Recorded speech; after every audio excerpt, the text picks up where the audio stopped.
How's it going, everyone? In this video I want to go over a pretty major studio acquisition by Sony, and they've been doing a couple studio acquisitions over the last few months. Now they have gotten a Firesprite, so we'll talk about that. Death Stranding Director's Cut has gotten its final trailer. Remember, that's dropping on September the 24th, and Horizon Forbidden West. I want to talk a little bit about the controversy that arose surrounding this game. This was about a few days ago, 4 or 5 days ago, regarding the update and everything like that. I'll give you guys my opinion on that at the end of this video. I didn't want to do a dedicated video on that just because, you know, it's something that at this point I feel like has been talked to death, and I'll give you guys my opinion at the end. So first, Sony Interactive Entertainment acquires Firesprite. So Firesprite isn't a super well-known studio. Like, I wouldn't put this on the level of an acquisition of Bluepoint or a Housemarque even, but Firesprite is definitely a quality studio. They have released games such as The Persistence, Air Force Special Ops Nightfall, The Playroom, and The Playroom VR, so obviously VR is more of their specialty, but they are Liverpool-based, which is pretty interesting. And Sony, the Playroom and Playroom VR, they did do with Sony Japan Studio, and they work alongside Japan Studio, so that should be noted as well. Firesprite is noted to be a creative and ambitious studio that is exceptional at building incredible experiences that truly showcase the potential of our hardware, PlayStation Studio boss Herman Hulse said in the blog post. The team's technical and creative capabilities will be paramount to growing our stellar catalog of exclusive games, and I think you'll be excited for what's to come. Noting today is an incredibly exciting day for Firesprite as we join PlayStation Studios with the backing of Herman and the entire PlayStation family. We are very much looking forward to the next part of our journey. Firesprite, headquartered in Liverpool in the northwest of the United Kingdom, was founded in 2012 with the vision of creating games that bring new innovations to any experience we develop. The Northwest is steeped into gaming history, producing many iconic developers, publishers, and games such as Wipeout. That's definitely the title that I thought of right away when, you know, we think of that area and that region. And remember, existing projects they do note include The Playroom Run, Sackboy Run, and The Playroom VR. So another studio added to the fold of PlayStation Studios. It'll be interesting to see if they're still going to continue to work on VR titles. VR is something that they have still remained committed to, and you guys know me. I've talked about Sony and their commitment to specific hardware, and sometimes I'm a little bit, you know, pessimistic when it comes to that side of Sony. The PlayStation Vita comes to mind. The PlayStation Move comes to mind.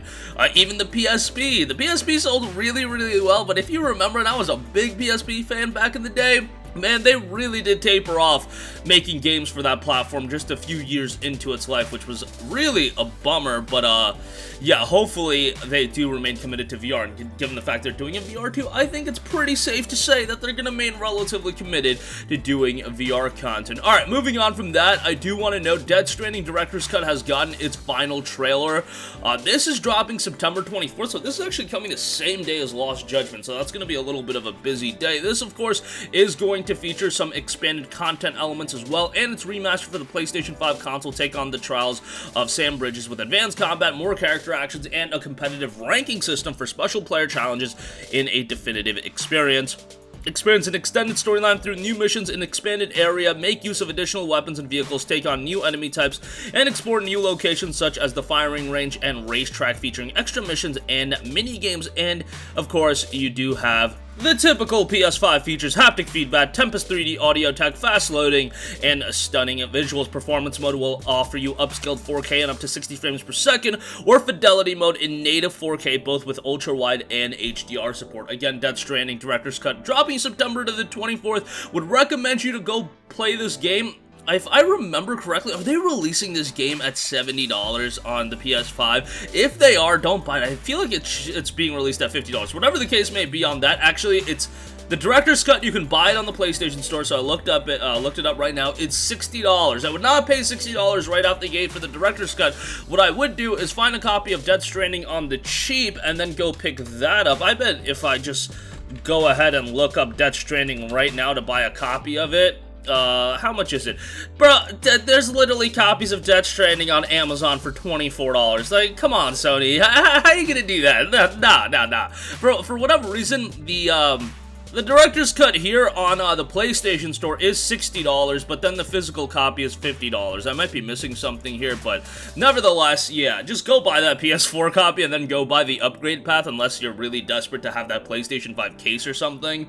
But yeah, always a little bit goofy when something like that happens, given that the same exact thing happened with Final Fantasy VII Remake Intergrade, and this is honestly a little bit more notable because the price discrepancy is even bigger. Nevertheless, go buy the PS4 version and then get an upgrade, or if you already have the PS4 version, you can get the Director's Cut upgrade for $10, so relatively cheap. Obviously, you could always make the argument, hey, the upgrade should be free. This version does include additional content. We'll see the gravitas of said additional content come September the 24th. Alright, I also do want to briefly go over the Horizon drama that happened about a week ago. I was going to do a dedicated video on this, but I'm so late on covering it that I thought I would just do a little piece here. Now, if you guys didn't hear, last week Horizon Forbidden West pre-orders did go live, and the main point of contention was the fact that the PlayStation 4 and PlayStation 5 versions of the game featured a $10 price discrepancy, and the PlayStation 5 version, if you wanted to go from PS4 to PS5 after buying the game, would be a $10 upgrade. I believe after an initial launch window, don't quote me on that, but essentially they were trying to get $10 out of the consumer for the upgrade, when initially Horizon Forbidden West was scheduled to be a launch window title, and obviously it got delayed, and you guys get the deal on that. And then there was a lot of backlash on Twitter, and I saw a few comments talking about this, and I think this is a pretty cut and dry thing to cover. Like, yeah, Sony was in the wrong on this. This game should have been this game should not have featured a $10 upgrade. I don't really know what the controversy is. At the same time, if you go back on it, Sony went back on it, and the game is going to feature a free upgrade, but in the future, they did also clarify that the other PS5 and PS4 cross-gen titles, those are going to feature a $10 price discrepancy. I would imagine that would be the case for God of War and maybe a Gran Turismo 7, which, that I still think is a bummer. I think the upgrade should be free, but, like, that's a topic for another day. But I think, like, when there's always this heat on social media, and rightful heat, mind you, I agree with the heat, like, what do you want these publishers to do? Like, the same thing happened with Microsoft when they tried to, like, double the price of Xbox Live games with Gold, which was completely egregious, but then, people talked about it on social media, and then Microsoft went back on it. At the end of the day, that's what social media is supposed to be for. If you do have something you want to talk about, and you want to get your point across, and then you get these companies to go back on it, yes, maybe it says something about the company that they would at the get-go even do that, but like, what else is there to do? Like, what is the craziness going to amount to? Like, at the end of the day, Sony's made it abundantly clear that it looks like the PS5 and PS4 cross-gen titles in the future are going to see that $10 price hike, which I can, be like, oh, that's upsetting, that's not great, but I don't think at that point Sony's going to go back on it. But in this case, it was pretty egregious because Horizon Forbidden West was supposed to be a, cross-gen release that was $60 on both platforms, featured the same price, free upgrade, all that. But, yeah, that's just something I think is going to happen. And it happened with Microsoft when they doubled the price of Gold, and then they went back on it. And then they continued to get hate on it for quite a while. I get it. I get people were upset. But at this point, I think we just move forward. Hopefully, maybe, if you guys keep hating on it, if we keep hating on it, they'll go back on God of War and Gran Turismo and all those games being, having a $10 price discrepancy, because that would be great. I just don't see that happening at this stage of the game, but maybe I'm wrong. Maybe the social media, stuff that people continue to go on and on about, that will lead to something. In the case of Horizon, I absolutely agree with everybody and everything that's been said. In the other cases of, like, God of War and GT7, I don't know if that's going to amount to anything. But that's going to do it for me.